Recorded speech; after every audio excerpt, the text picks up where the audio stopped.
Does the state stand by the negotiation today? Yes, Your Honor. I did have some notes. Officers not going to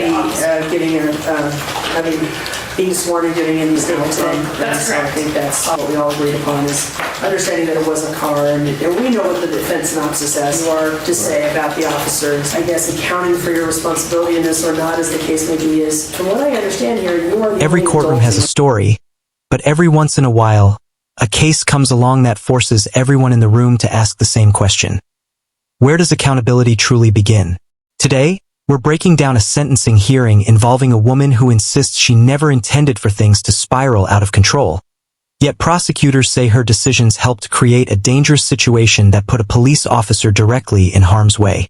What started as an alleged retail theft quickly escalated into a case involving a fleeing vehicle, juveniles, and an officer caught in the middle. By the end of today's hearing, the judge will have to balance mercy with accountability, weighing a defendant's clean record, her role as a single mother of 5, and her efforts to rebuild her life against the seriousness of the choices that brought her before the court. But here's what makes this hearing especially interesting.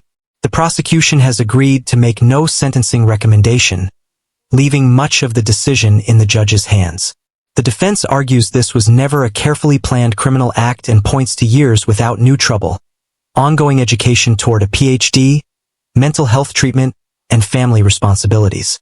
Yet the judge is looking beyond personal hardships and asking a bigger question. What message does the court send when organized retail theft and dangerous attempts to flee have become increasingly common?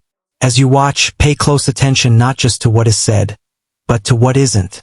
Notice how each side frames responsibility differently, how legal terminology sometimes masks complicated realities, and how sentencing often depends on far more than simply deciding whether someone is guilty. This case isn't only about punishment, it's about trust, judgment, rehabilitation, and the consequences of choices made in a matter of seconds. And here's a question to keep in mind throughout the hearing. Should a defendant's efforts to turn their life around outweigh the seriousness of the crime, or should the court focus primarily on deterrence and public safety? Let us know where you stand as we follow every moment of this sentencing.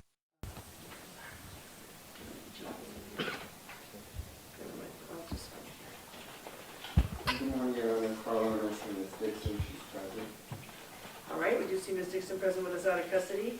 Is there any legal cause or reason why we cannot proceed with sentencing today? No, Your Honor. And the plea was entered to resisting public officer with use of a firearm. The negotiations and the guilty plea agreement were that the state agreed to make no recommendation at the time of sentencing. The defendant did waive any defects in the pleadings, and the remaining counts are to be dismissed. Does the state stand by the negotiation today? Yes, Your Honor. I did have some notes in my file that the officer was deciding whether or not he wished to speak. Can I just confirm in the hallway that he's not here? Yes, this would be Officer Dingle? Yes, Your Honor. Okay. We'll call the courtroom. We have Officer Dingle not present in the courtroom. We'll see if Officer Dingle is waiting outside.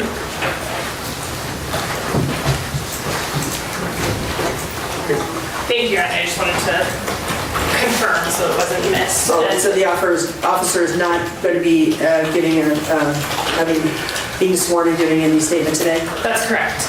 All right, then let's go ahead and with the state confirming it's to make no recommendation for today. Let's hear from counsel or Ms. Dixon, whichever order you wish to proceed. Go ahead, Ms. Dixon. Hi, Your Honor.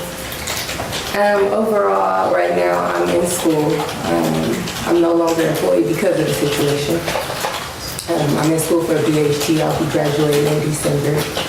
And I'm also in rehabilitation and mental health services just for, the situation and what I was going through with everything and dealing with it.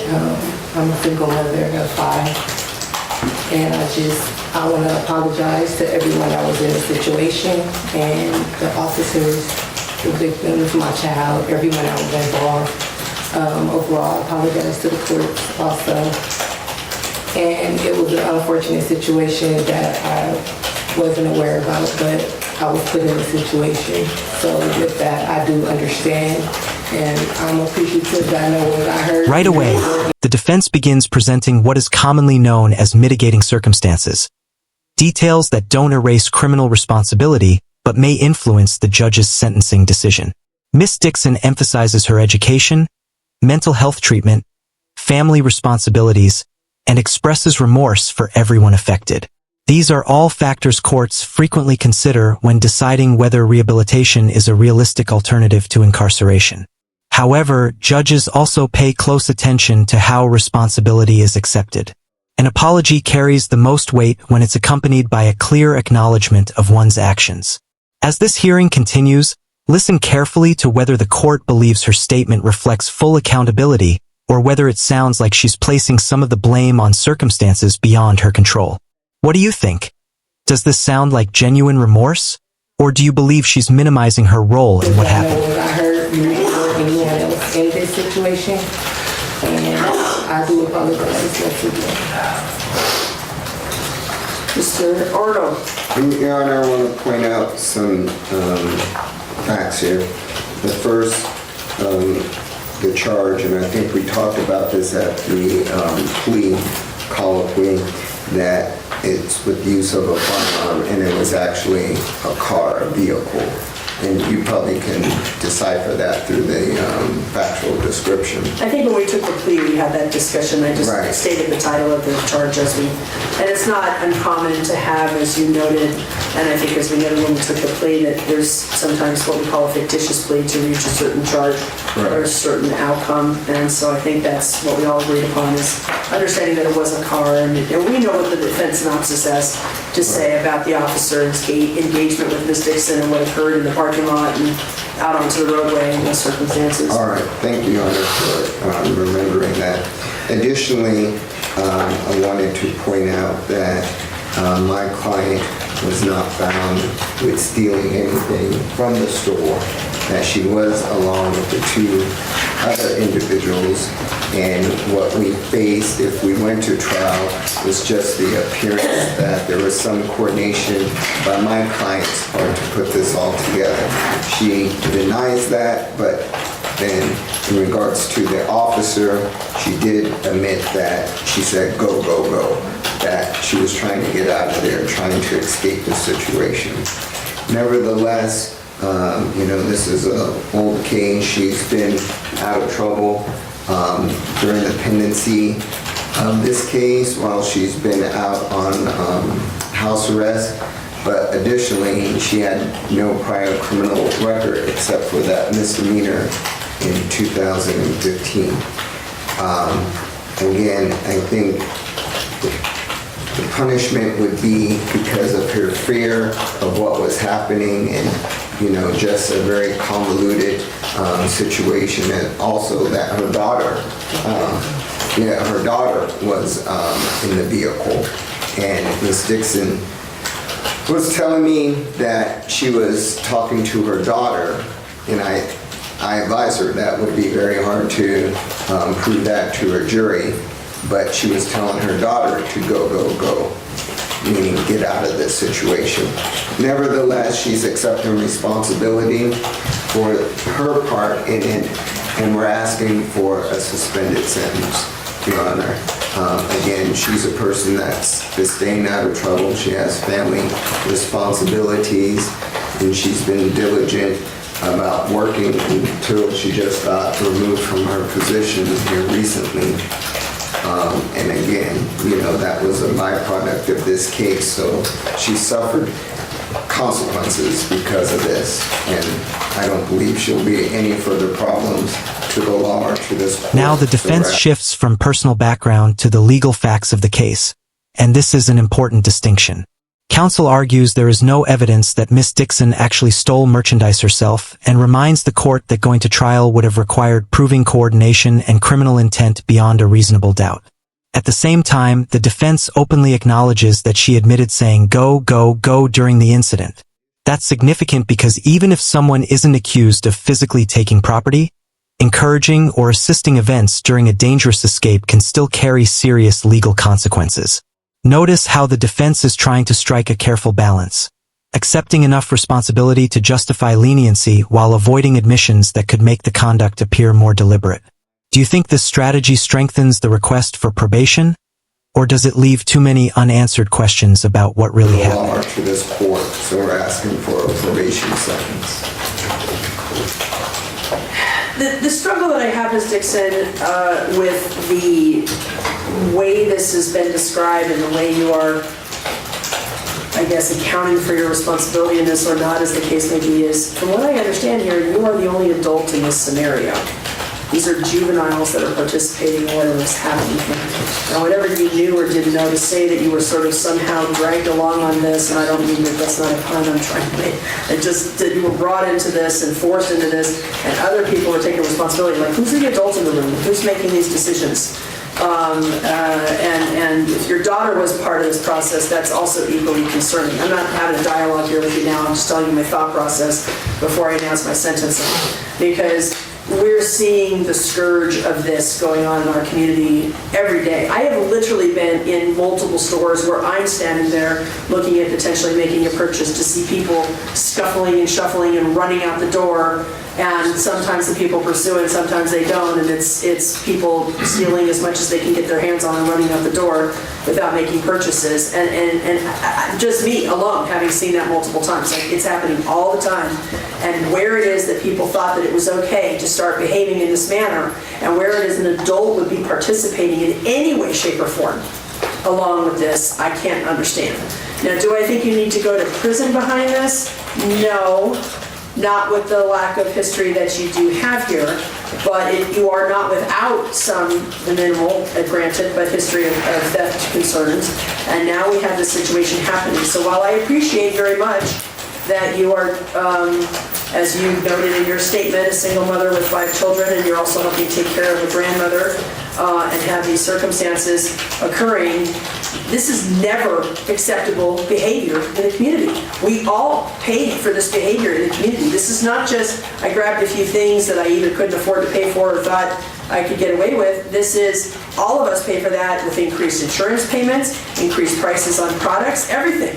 So this is not a victimless crime. This is not a situation where nobody was actually hurt. This could have ended up so much worse. And it's very, very fortunate that it did not for this officer and for those involved, including yourself, that this did not end up much worse than it did. So while I'm not going to sentence you to prison out of the gate, I am going to indicate that a higher underlying sentence is appropriate for you should you not comply with your probation. I have every reason to believe you can and will comply with your probation, or I wouldn't give you that opportunity. But should you not comply with your probation, or should there be any further circumstances that, such as this, or that would warrant your revocation, then you would spend some time incarcerated in prison by your own choice making. So I am going to adjudicate this time guilty of resisting public officer with use of firearm, in this case, the vehicle, as being the weapon. I am going to adjudicate you and sentence you to a minimum of 19, maximum of 48 months in the Nevada Department of Corrections. So that up to 4-year sentence is the, I think, appropriate underlying This is the turning point of the entire hearing. After carefully explaining why the conduct concerns the court, the judge announces a prison sentence on paper, but immediately suspends it in favor of probation. That's a powerful legal message. It means the court believes incarceration is justified by the seriousness of the offense, yet also believes the defendant deserves one opportunity to prove she can successfully rehabilitate in the community. In practical terms, probation isn't simply a warning. It comes with strict supervision, mandatory compliance, and the constant possibility that violating any condition could activate the underlying prison sentence. The judge has also connected this case to a much broader public issue: organized retail theft and the risks officers face when suspects flee. Do you agree with this outcome? Should probation have been granted, or would prison have sent a stronger message to others considering similar actions? The appropriate underlying sentence, I'm going to suspend that sentence and give you probation not to exceed 24 months. So you have 2 years or less if you do good time credits to serve, but you will make every effort to be compliant at all times with your probation conditions. We have fees: $25 administrative assessment fee, $3 DNA collection fee, $150 DNA analysis fee. There was no restitution requested, as we understand, but we are going to have the standard conditions of probation, of course, will all apply to you. You had 6 days that you did spend in custody, so that will be reflected in your JOC. Of course, any remaining counts will be dismissed. And then in addition to all the standard conditions, the special conditions will give you, of course, you are to have no contact with the Las Vegas Metropolitan Police Officer, Officer Dingle, who was harmed in this incident. You will be required to have a mental health evaluation, completing a recommended case plan. I'm ordering that because by your own report, you could potentially benefit from that. That could provide support to your probation. And it's not considered to be a punishment by this court. It's considered to be a supportive effort to your probation. But it will be sent out for evaluation by parole and probation for a mental health provider, and then you'll complete any recommended case plan as well as any medication regimen. I also think impulse control counseling would benefit you because I cannot understand what choices were made in these circumstances, even if they were not, you were not the ringleader, so to speak, of this. You still made choices to participate in that. So impulse control counseling is referred by parole and probation. During the term of your probation, of course, you already have no use, possession, or control of alcohol or drugs. That includes marijuana. I'm not here to say that that had anything to do with these charges, but they are requirements that we have for probationers to ensure compliance with probation. So no use, again, possession or control of alcohol or drugs, including marijuana. We do want you to have full-time employment as structured to your probation. We appreciate you don't have it now, but you will get it as structure and requirement of your probation to maintain that full-time employment, lawful employment.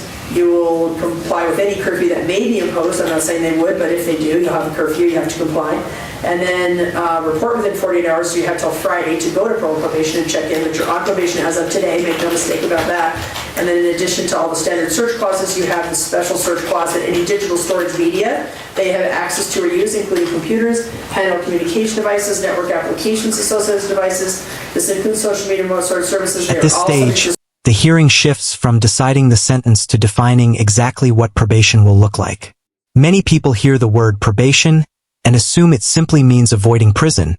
But today's hearing demonstrates that probation is a structured legal sentence with significant obligations. The court orders financial assessments, regular reporting, lawful employment, substance restrictions, mental health evaluation, and impulse control counseling. The judge even explains that these treatment requirements are intended to support rehabilitation rather than serve as additional punishment. Another notable condition involves digital searches, allowing probation officers to inspect electronic devices and online accounts if required under the terms of supervision. Whether someone agrees with every condition or not, the underlying message is clear. Probation is an opportunity, but it's also a test. Every requirement becomes part of proving to the court that future decisions will be different from the ones that led to this case. If you were the judge, would you have imposed even stricter probation conditions? Or do you think this strikes the right balance between accountability and rehabilitation? Services, they are all subject to search, and you must provide all passwords, unlock codes, and account information associated with these items with or without a search warrant requested division of parole and probation or its agents. And then otherwise, you were on a bond that can now be exonerated because you're on formal probation. You were also on high-level electronic monitoring. That is removed. You should be able to turn that equipment in tomorrow. But the stay-away order from the target on Blue Diamond Road stays in place, as well as the no contact with the victim. Good luck, ma'am. Thank you. With that, this sentencing hearing comes to a close, and the judge's decision reflects a careful balance between punishment and the possibility of rehabilitation. Rather than sending the defendant directly to prison, the court imposed a suspended prison sentence of up to 4 years, while placing her on formal probation. That means incarceration remains a very real consequence if she violates any of the conditions outlined today. Throughout the hearing, the judge acknowledged several mitigating factors, including the defendant's limited criminal history, educational goals, family responsibilities, and participation in mental health treatment. At the same time, the court made it equally clear that those circumstances did not excuse conduct that endangered a police officer and contributed to a situation the judge described as harmful to the entire community. One of the biggest takeaways from this case is that sentencing is rarely based on a single fact. Judges weigh the seriousness of the offense, the defendant's background, the likelihood of rehabilitation, public safety, and the need to deter similar conduct. This hearing illustrates how those competing interests come together in a real courtroom, resulting in a sentence designed to encourage accountability without immediately resorting to incarceration. Now we'd love to hear from you. Do you think the judge reached the right decision by giving probation, or should a prison sentence have been imposed immediately? Share your thoughts in the comments below. Let's have a respectful discussion. And if you found this courtroom breakdown informative and engaging, don't forget to hit that like button, subscribe to the channel, and share this video with others who enjoy real courtroom analysis. Thanks for watching, and we'll see you in the next courtroom breakdown.